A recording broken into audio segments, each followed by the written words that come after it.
What began with fulsome praise from the president. Thank you very much.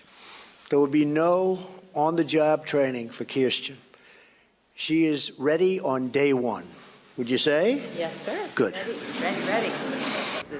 Ended with a perfunctory tweet.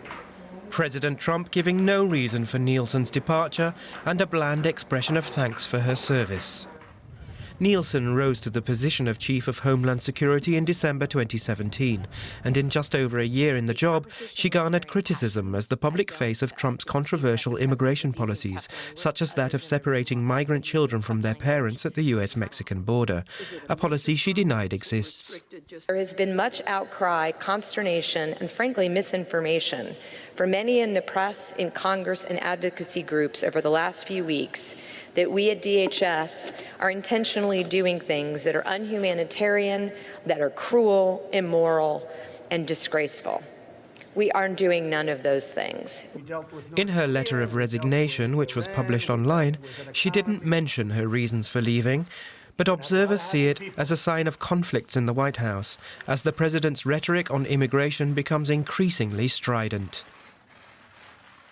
Our Washington correspondent Michael Kniga says Nielsen's resignation comes as no surprise. That Nielsen was finally forced out is no big surprise.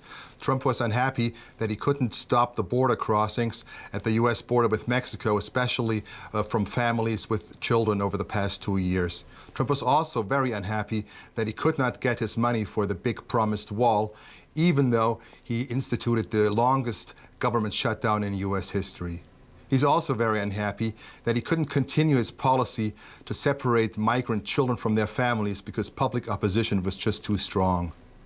And he's also very unhappy that he could not close the border down over the past week because public opposition, again, was too strong, especially from U.S. businesses.